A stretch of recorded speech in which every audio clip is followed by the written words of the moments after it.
jump in. I suspect that a lot of people are going to join in the next few minutes. So hello, everybody. Welcome to this month's webinar.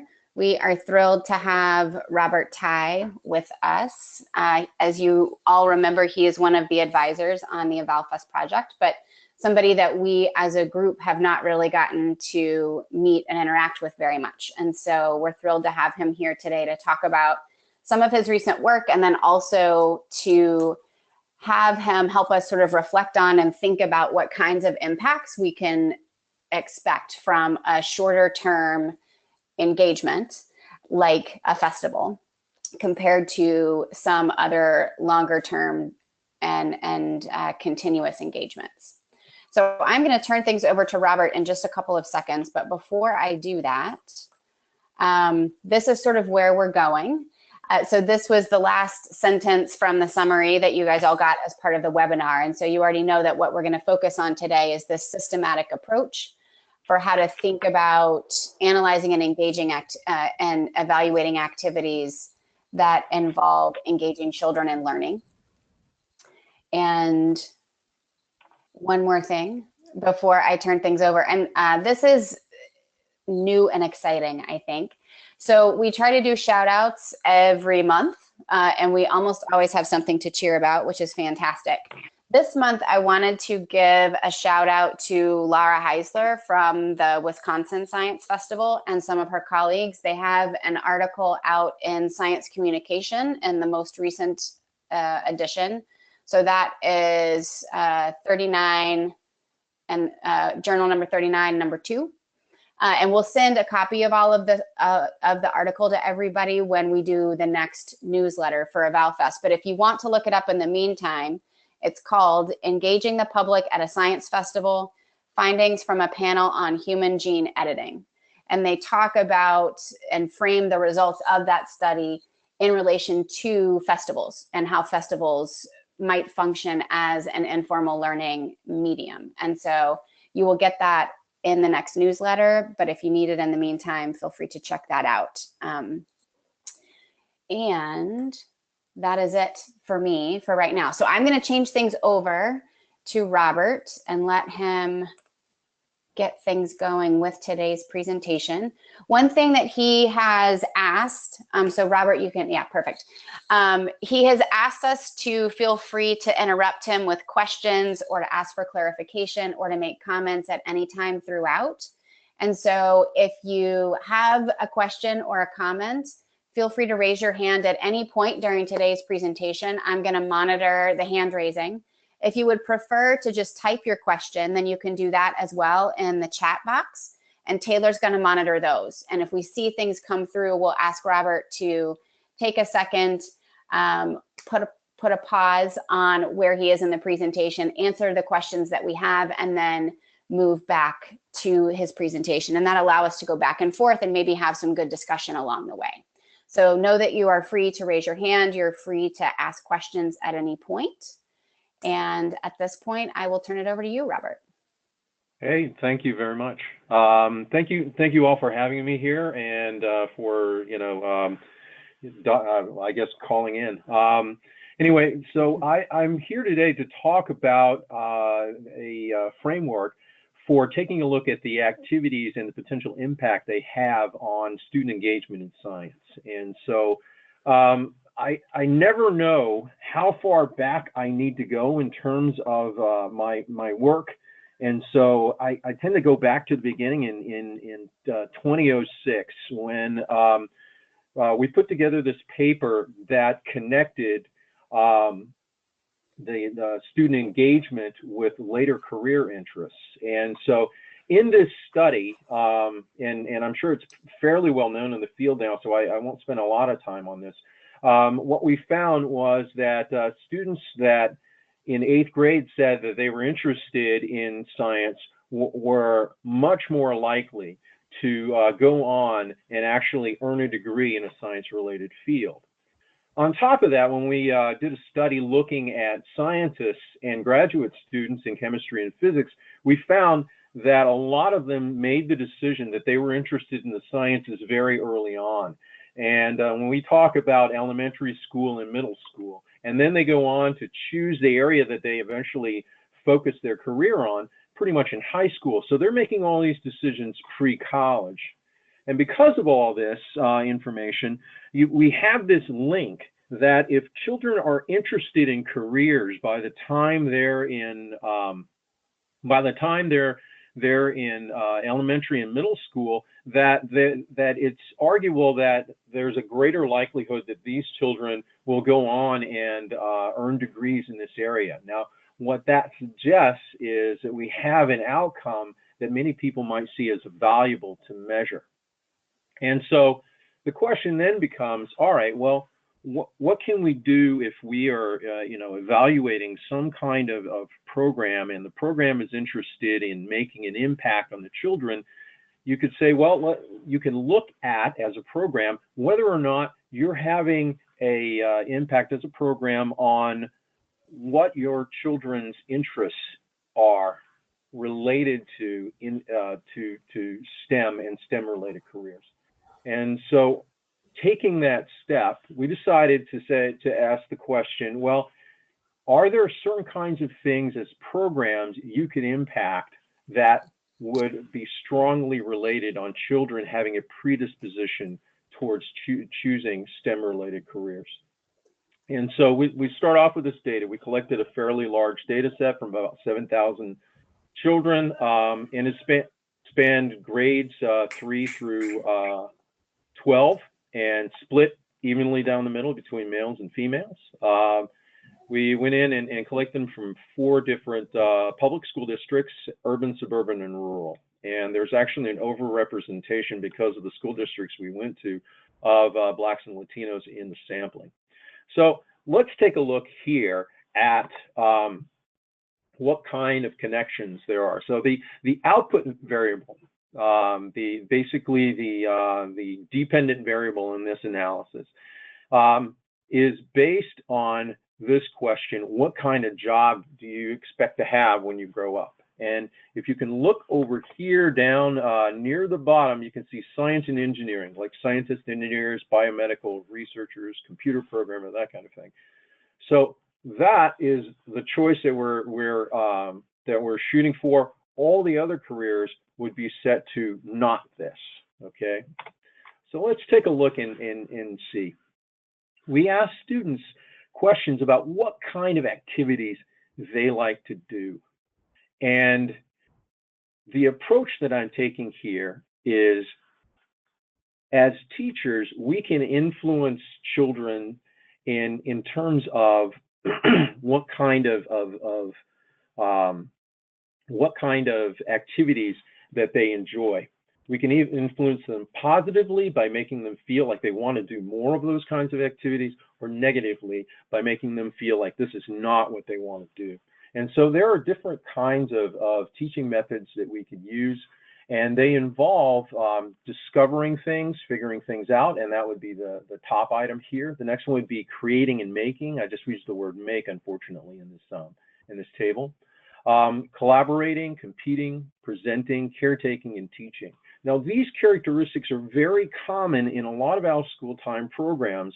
And when you ask out-of-school time programs about what they would like for the kids to do or to feel afterwards, what kind of impact they imagine they would have on the children that are going through their programs, many times what you can see is that these programs will say, well, we would like for them to be much more engaged in STEM-related activities, much more interested.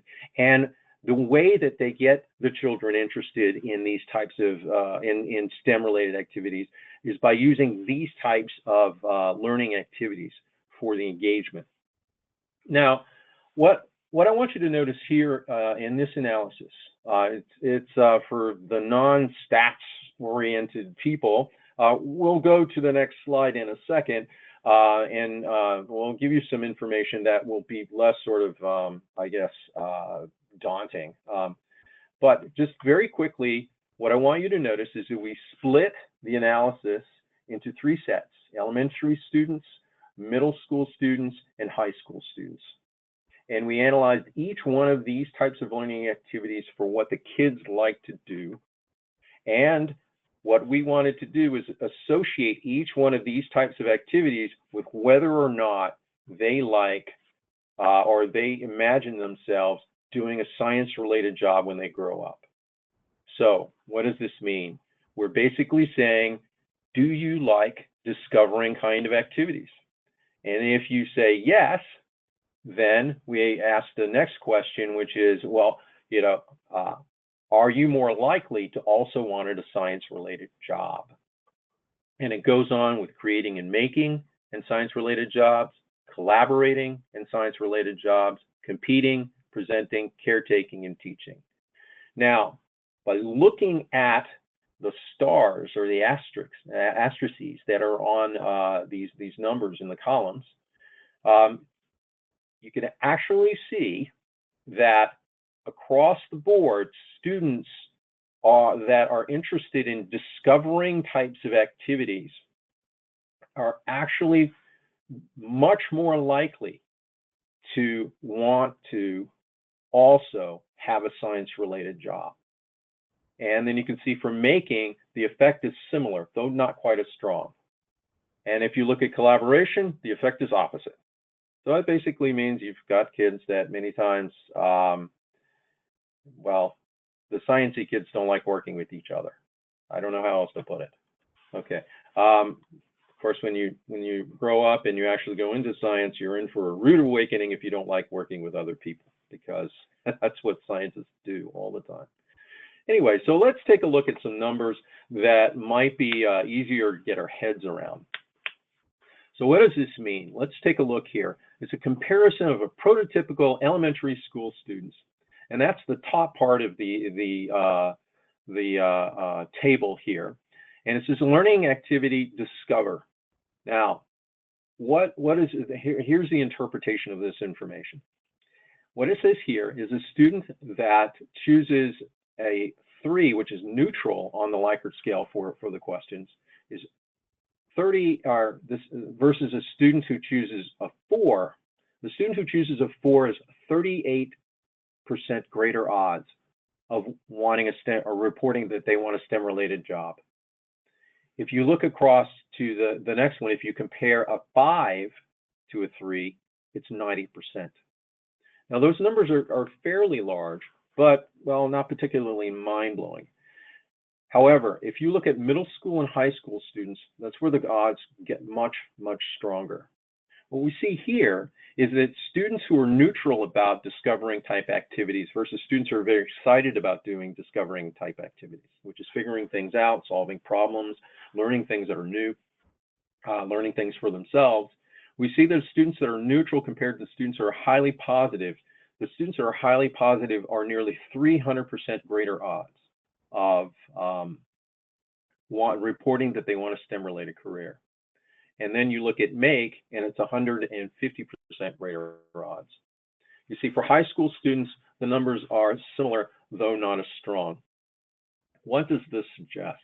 It basically suggests that a way of looking at, is an ancillary way of looking at the impact of a program is whether or not a particular program is engaging students in discovering and making activities able to change students' predisposition towards these activities. In other words, can you change their preference for them? Now, we can go on and take a look at gender differences just very quickly. These are the summary numbers across the board. I reported earlier that the data set is more or less split evenly between boys and girls, and as you can see from these numbers, that's pretty much what it is. Here's the analysis comparing science-related job focus or likelihood to choose science-related jobs, male versus female. And if you look at this table in the middle, the elementary, it says odds ratio of 3.0 with 3 stars. What is this basically saying? That result says that boys are 3 times more likely by the time they are, by elementary school, 3 times more likely than girls to report that they want a science-related job. And then the numbers only get worse for middle school and high school. And so what we're already seeing here when programs suggest that they want to target females in earlier education or educational levels before college, the need is clearly there. And so what we have is that children are, from this data, is that the children are already making decisions, especially males and females. Girls are making the decision to choose science-related areas at a much lower rate than boys. And so these are just some things to bear in mind as you go through and look at potential program evaluations. Now, the approach I have to evaluating programs is to look at the learning activities that the programs offer. And what this means is that you can tailor your evaluation more directly to the particular program that you happen to be working with. Is that one particular with the instrument that I actually have available, that I can make available to you if you're interested. The instrument itself breaks down learning activities into 7 types, and these are the 7 types here. All of them are intended to engage children in learning in different ways. Different programs use each of these different types of learning activities to different degrees. Sometimes it's a central part of what they do, and other times it's not included at all. So it's possible to have a program that doesn't include or doesn't have a competition aspect to it, but has a very strong caretaking and teaching aspect to it. As well, some programs have a very strong discovering and creating and making, while others may not be very strong.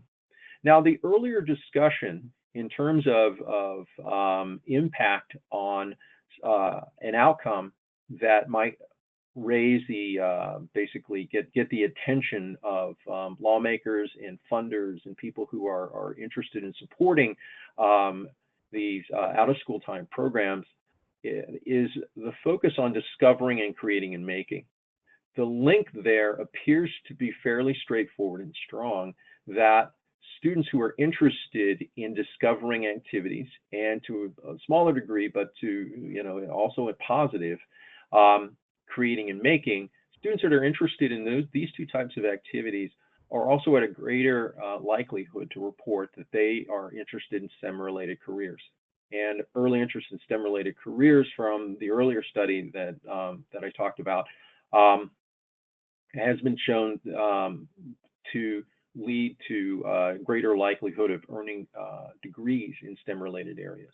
And so that kind of relationship offers an argument for programs that you might be working with as evaluators. Now, these 7 different areas allow you to basically have to analyze the program that you're working with, and to have a discussion with the program that you're working with about the different characteristics that their program has and what they might be looking for in terms of impacting the children's preferences for these types of activities. So what are we looking for in terms of this? It's to engage children in learning activities and have them leaving with a more positive attitude towards these types of learning activities, and overall, through their positive interaction through these activities with the discipline that was included, or that was the focus of the program. Let's see. So now let's take a look at some data and what the data could potentially look like for groups of students as we go through the as we use this type of analysis. Here are some of the questions. Sure. This is from Roshni, and it says, "Can Robert define caretaking?" Okay, so let's take a look actually at some of the questions here. It's really nice that you asked the question. If you would look over here at the second column of questions, or the second table on the right-hand side. And you'll see that the third question down, it says, having a pet is a big responsibility, but something I like to do. The next question would be, I like to take care of things like plants and aquariums. And the third would be, I feel good when people depend on me. And so when in terms of caretaking, those are the questions that we found were associated with each other, and also associated with the idea of being a caretaker. And so I define caretaking as stewardship, as taking responsibility for things, for places, and for also living things like pets and plants. Now, this is to be differentiated. Caretaking is to be differentiated from teaching, which is a very different type of dynamic. Now, when we initially started this project and I began developing this instrument, I actually grouped caretaking and teaching together. And after doing some pilot studies, we actually found the data just didn't work out. These two, the ones that, there are some questions that we had put into the teaching caretaking category that did not behave the way that we would expect them to. And they broke out into two different dimensions. What's interesting was I was sitting down and talking to my daughter one day about what we were finding. And her, being a genius in fourth grade, said, "Oh, Dad, teaching and caretaking don't have anything to do with one another." And then she proceeded to explain to me why. The fact that when you're teaching, that you're, number one, working with another person, but on top of that, you're also there's a power differential between the two. Caretaking is more stewardship and service, whereas teaching is more of conveying information and engaging others in a dynamic where it's clear there's more of a hierarchy.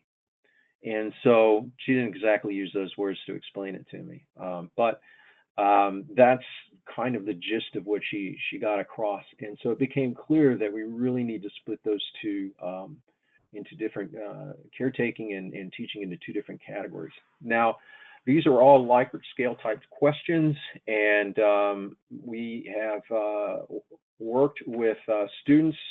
The data that you're seeing, or that I'm going to present to you in a few minutes, actually spans second grade up to 12th grade. Now, you might be asking, well, are second graders capable of answering these things? The answer is yes, if you read them the questions, and if you explain to them how to answer. So, and obviously 12th graders don't have any trouble. The only trouble we have with them is them maybe not taking it seriously, although that has actually been fairly infrequent when they haven't taken these kinds of things seriously. It's interesting how seriously kids can take a survey when it's asking them to talk about themselves. Anyway, so here we go. Robert, can I just jump in with a quick question? Is it the previous slide, is that the entirety of the survey, or is this a subset of the items? There are 7 more questions on top of this that I couldn't jam into the slide easily. Okay. So yeah, it's not much longer than this. It's a total of 28 questions.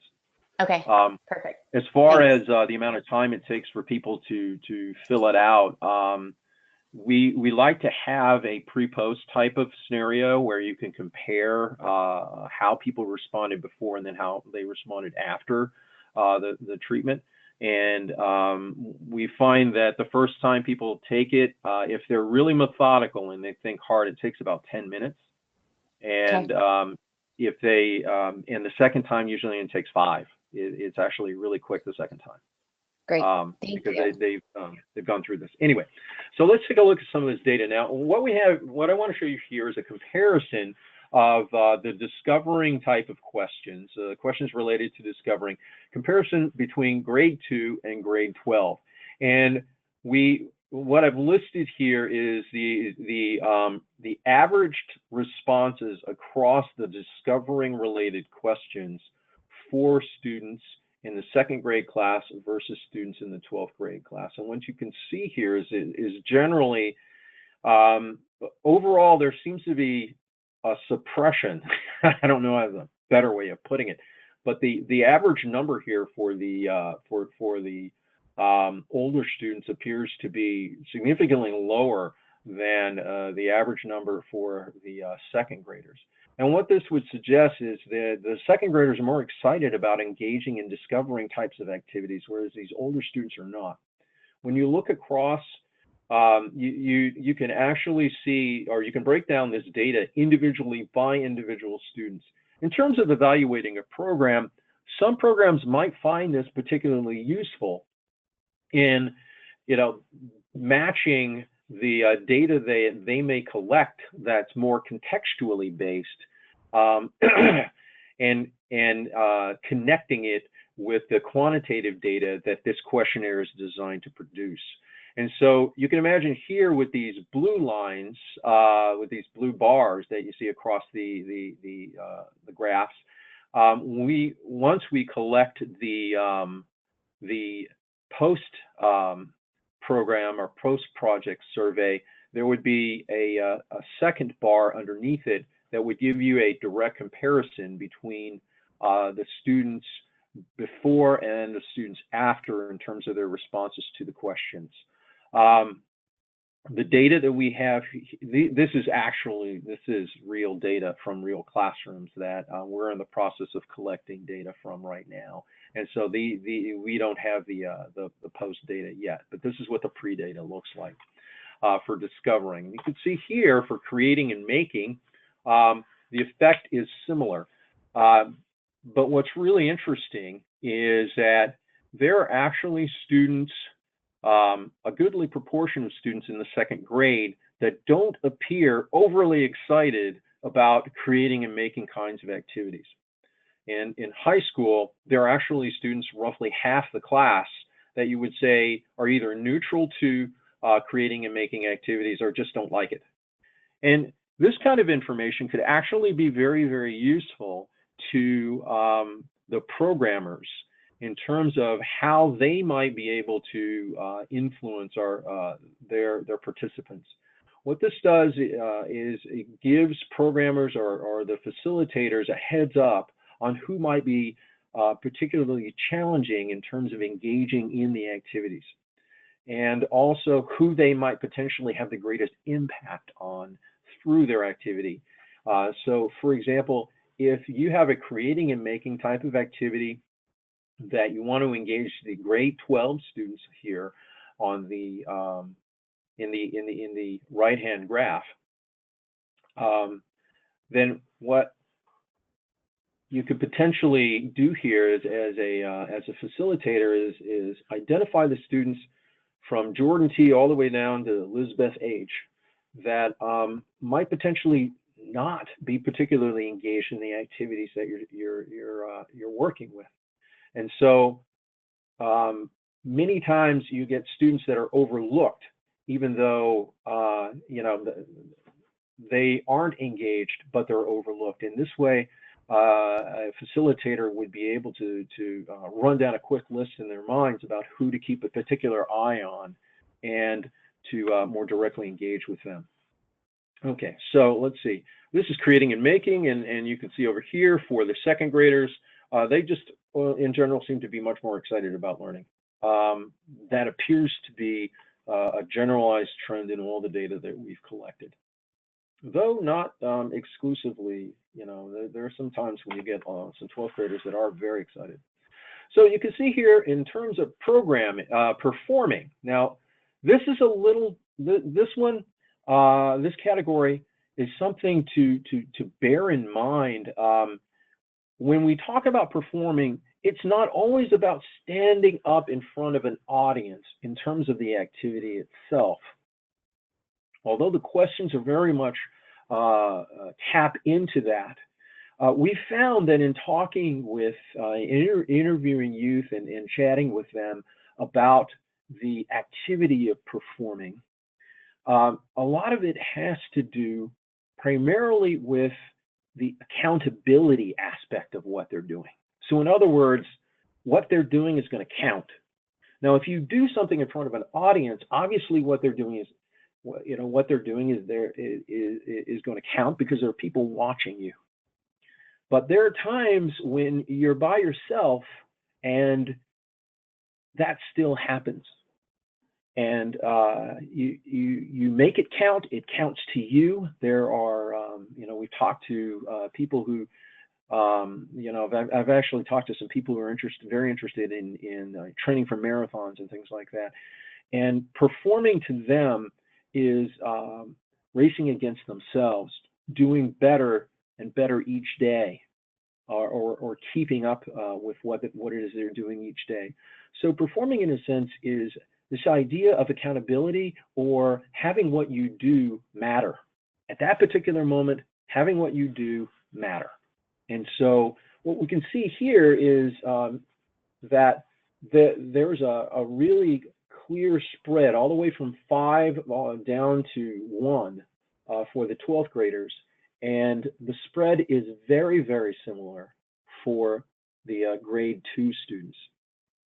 While we don't have a student reporting a 1, which means they absolutely hate performing, what we see here is there are clearly students that don't see performing as something that they enjoy doing. And so this is something that you should bear in mind as a programmer, as an evaluator, something to bring up with the programs that you're working with, is that there are students that, if you have a performing aspect where you're having some degree of accountability, particular students might be particularly stressed out by this kind of activity. So it's just something to bear in mind. You can see here for collaboration, the younger students appear to be very excited about working with their peers. There are a few that are less so. For high school students, you can see that it's much more of a spread.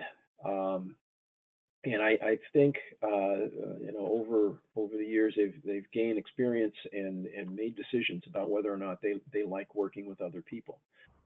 Something to bear in mind, though, is that as a program, targeting an increasing the preference among your participants for working with others is something that is a very real benefit to each one of the young people.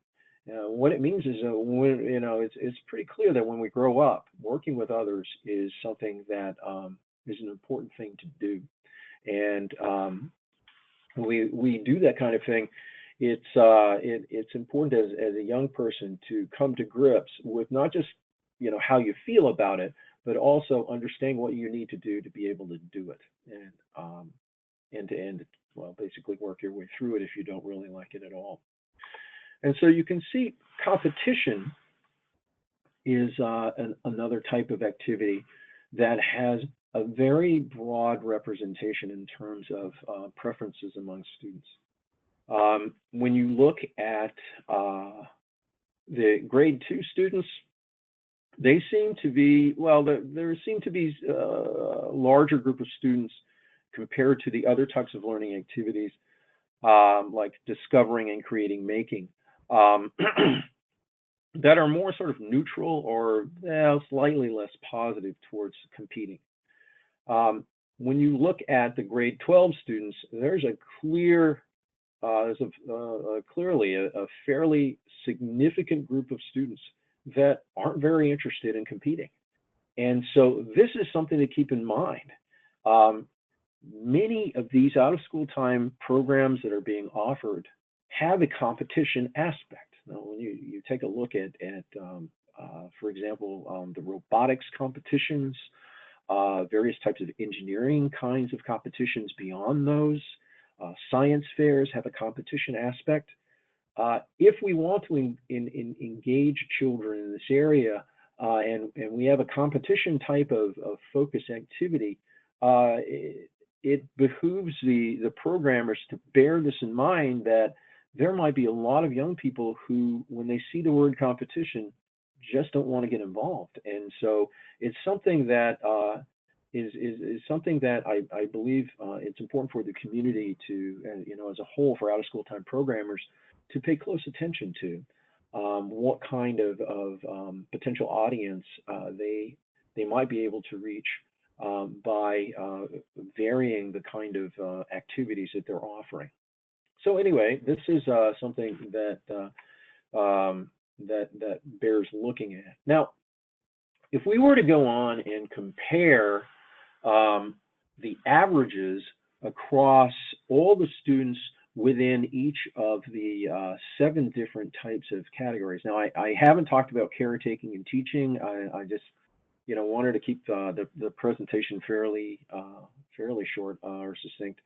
For time reasons, I decided not to go into those 2 areas. I'd be happy to discuss with you the specifics in terms of the characteristics for students reporting their preferences in those 2 if you're interested. But in this graph here, it is a direct comparison across the 7 different areas for the grade 2 class in particular, that I've shown you the data from earlier. If you take the averages that are here, you can see that for the most part, the categories that appear to have the strongest student engagement level are the collaboration activities and the caretaking activities. And so by producing this kind of graph for the programmers and the facilitators, it gives them an overall idea of what kind of crowd they're working with. You can take a look here at the second graph line, which is the one for compete, and you can see that it's very flat. It's actually very low at the strongly positive level, and you can see that the highest or the strongest representation appears to be for students that are neutral. And so what this is suggesting is that competition for this particular group of students in grade 2 is not particularly a focus of what they would like to do. Now, there are a couple of ways of looking at this information. One way is to say, well, better avoid competition then with these kids. But I think another way to look at this is, wow, these kids aren't that into competition. I wonder what kind of experiences they've had in the past, and I wonder if I could give them a more positive experience to change their minds about it. In other words, can you shift preferences with the activity that you have in your program? And here's the reason why I choose the word preferences, or what students like to do, or what they report that they'd like to do. I've stayed away from the term interest because there is a very strong and large body of research in the area associated with that particular concept. And there's been various types there's been various arguments, even to the extent of some researchers arguing that interest may not actually change over time, or cannot be changed over time. And so rather than engaging in that discussion, focusing primarily on pedagogy as opposed to psychology, we use the term preference because we know that preferences do change. By definition, you might prefer something at a particular time and place, and then later on change your preference in that area. That's why preferences are things that we get asked for. So what would you prefer at any particular time? So that's why we focus on that term, and that's why I've chosen to focus on pedagogy rather than psychological aspects of engaging with students and working with students. So by giving this kind of information to a programmer, it could potentially give them a heads up on where they might face challenges with the group they're working with, which students that they might face challenges with as they go through the program.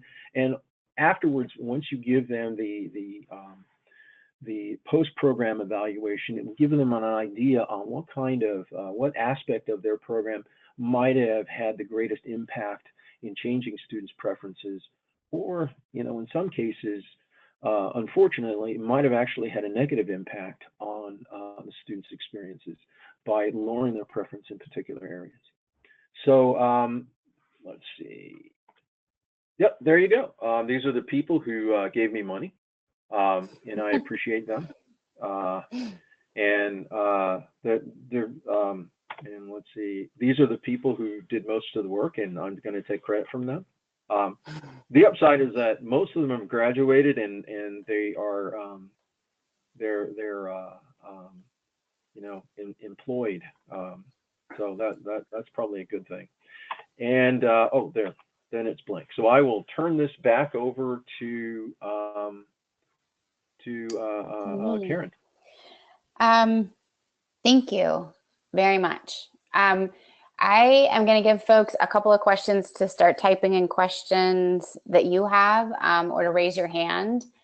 And while you guys are doing that, I'm going to start us off with a question. So, Robert, I like the way that you framed these different categories as things to think about as people are designing programs. And I think there's probably a lot to learn from the different categories as we think about what kinds of activities to include in festival schedules, and maybe which kinds of things to avoid for different audiences. I'm wondering if we have enough data yet to think about attacking it from the other end. And what I mean by that is that I think, you know, a lot of the criticism of things like festivals is that we are serving the choir. And my personal bias about that is like, who cares? Like, the choir deserves to get fed just as well as everybody else. Do we have enough data to support the idea that if our activities do include discovering and making, and we're bringing that to children in particular, that we are sort of feeding and sustaining the pipeline? Or is it too early to make that kind of a claim? You know, I would say that I don't think it's too early. And frankly, feeding and sustaining the pipeline is actually something that is critically important. You can see from the data that I have here, even though that I showed here, let me flick through the slides here real quick. This is not longitudinal data. Right. Okay, and so you know, you shouldn't treat it as longitudinal, but I will say from my own experience, I do have longitudinal data. It spans 2 years and has four sort of data collection points on it. I don't have that here right now with me, and so you know, I'm just going to have to ask you to imagine here. We do see this kind of suppression for students across different age ranges in that data. And so what you're seeing here, you know, it is represented in longitudinal data that I possess, even though this is not longitudinal data. What that suggests is that, you know, if you don't maintain the strength of engagement for young people who have a strong preference for engaging in discovering and creating making type activities, that they can actually lose it. They can have bad experiences that can turn them away. And I think that's one of the things that you know, when people say, oh, you're preaching to the choir, it's like, yes, well, you know, choirs can get awfully small over time if you don't pay attention to them. And just because these students are interested now doesn't mean that over time they will stay interested. Or it doesn't mean over time that they won't have an experience that will make them question whether or not this is what they want to do. You want to be able to be there for them, to reassure them, to re-engage them, to re-strengthen their resolve to engage in these types of activities. And so when we start looking at programs, I think that you know, preaching to the choir, that is a very important job, because the members of the choir don't have to stay there. They can go do other things. Okay. And you've mentioned a couple of times programs that include competing or programs that include discovering or making. Do you have an accompanying rubric that you use to quantify a program along these 7 different dimensions that you're working with the students? Yes, we do actually. And Okay. basically what we do is we go down, and it involves analyzing the written documentation as well as interviewing the facilitator, the programmers, the people who are going to be working with the children. Okay. And working through this. And what we do is we talk about the presence and the importance of each of these 7 different types of activities. And quite frankly, if you were to give someone this graph, who's a programmer, they'll go through they can go through it for you and discuss various things. But one of the things this is in terms of identifying various aspects of the program. Evaluating it does involve is much more contextual, and it takes time to actually go through and talk with people, because there might be competition aspects or there might be performing aspects that are not evident to the program facilitators. They may not see this right away, like, oh, that didn't seem to be a central part of their thinking, but it turns out that that's the way it is for the children that are engaging it. And so these kinds of things are actually important. Many times when we bring this type of when we brought this framework to programmers, what they immediately start to do is they try to immediately fill all 7 of these categories with something. And that's not what this is for.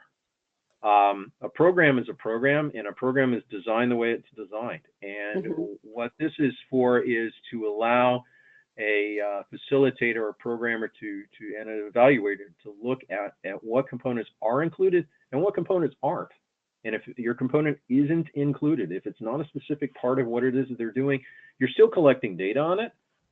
And we've found that in our work is that the students, though, they just don't report any movement in those areas. And I know that seems kind of, like, really, are they looking back on their previous service? Like, no, actually, they don't. They don't look back on it. We collect them independently, and they're, X number of days, weeks apart. And, they are, typically pretty flat in responding on areas that were not included. Individually, there might be some variation, but overall, the group is, the group data is pretty strong. Pretty flat. Okay. I have another question, but I don't want to steal all the time that's left. Taylor, has anybody typed in a question that you want to jump in with? Nope, everything's on the chat box. Okay, then I have one more. Okay. So selfishly, one of the reasons that I was most interested in having you present is that at least once a year, one of the advisory board members for the North Carolina Science Festival asks if we can show that the festival is increasing the number of STEM majors, or increasing the number of kids going into STEM. And I say no, like that's, we don't measure that, but it also doesn't necessarily make sense to measure that. Because the amount of interaction that we provide is not well aligned to that kind of a goal. What I do think they would like to see is a focus on discovering and making, and a demonstration that we alone don't expect to impact the STEM workforce, but we know based on your work that discovering and making are important, and providing those opportunities are important. I don't think my board is going to care so much about the other 5 categories. And so I'm wondering if the validation work that you've done would allow us to pull out just the discovering and making questions, or if we need all 28. Oh yeah, you can pull out just the discovery making. That's fine. Okay. the dimensionality of these things. I have a whole bunch more technical stuff if you want to take a look at it, and I can also share a paper that offers the analysis of the reliability of the instrument and confirmatory factor analysis of the various components of this that take a look at the more technical aspects of the survey questionnaire. On top of that, we also have a longitudinal analysis that looks at characteristic combinations that we find among the young people who have taken this survey, because they're actually characteristic combinations. You know, for students who are interested in science-related careers, there is a combination of what type of activities that they report preferring. And you know, they obviously includes discovering and creating, making, but they also seem to have something to say about the other five areas as well. Okay. So yeah, that would be great if you could send that. Yeah, there's a lot of information. Sure. Fantastic. I can send you the most recent paper that we have, and then we have another one we're still working on that I can't send you yet. Okay, fair enough. Okay. All right, I'm gonna change gears unless anybody else has anything to comment. If you do, please chat, and we'll come back to that at the end.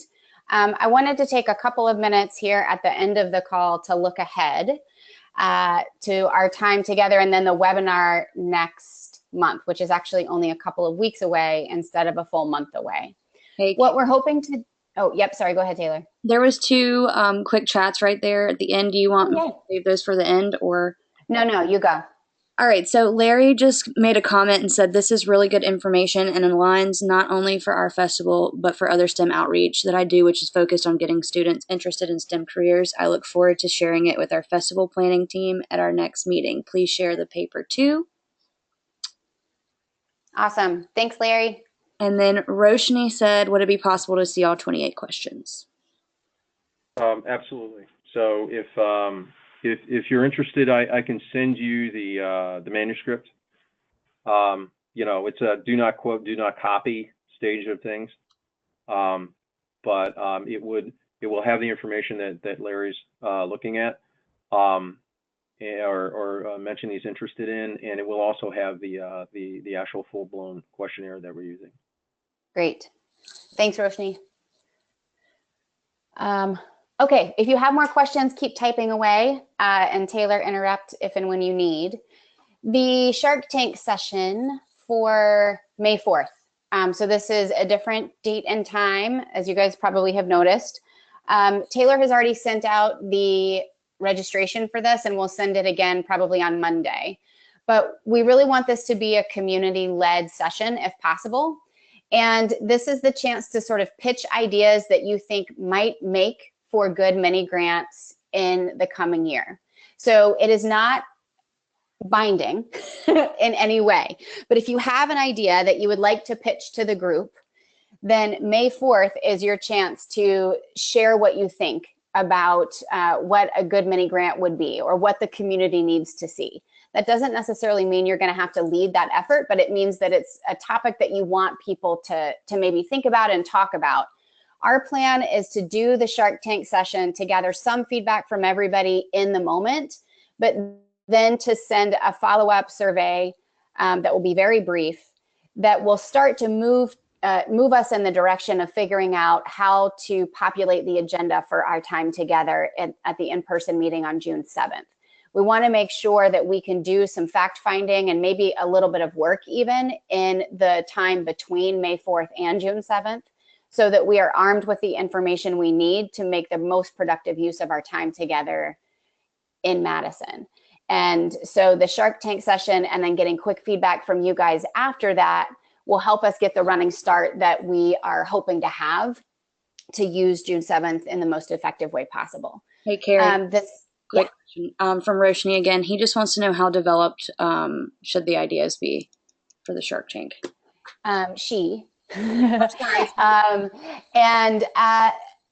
We're going to send just a couple of template ideas, Roshni, for what the slide should look like, but it doesn't have to be a full-blown idea. There will be a couple of those, but I think the full range of ideas is worth sharing. And so if you're really just prepared to say, hey, here's this idea that I think is important, and here's why, and here's one guess at what a mini grant about this topic might look like, that could be enough.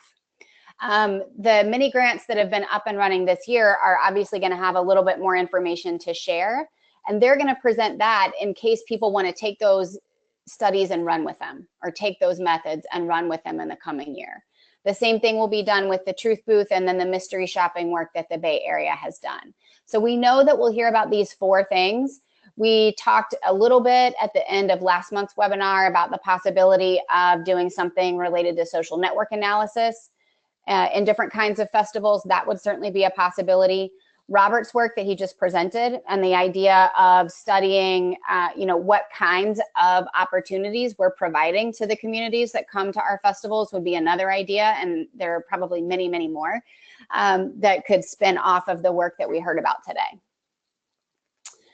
All right, beyond Madison, there are a couple of dates that I meant to share last month and forgot to.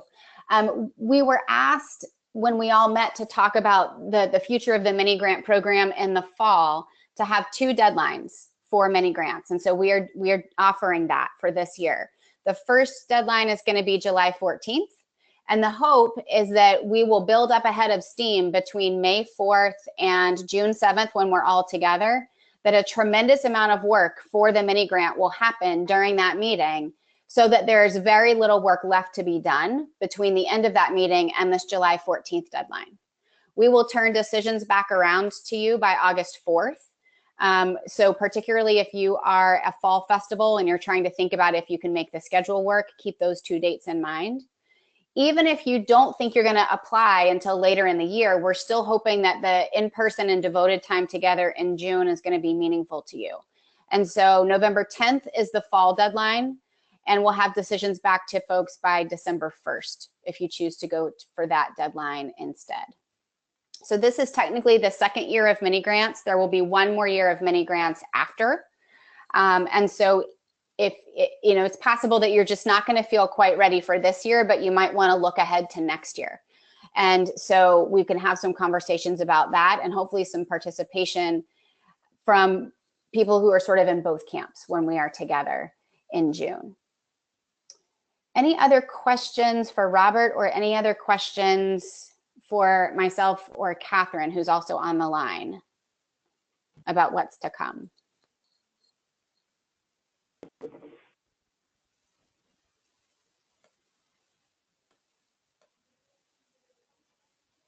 All right, I don't see any new questions coming in.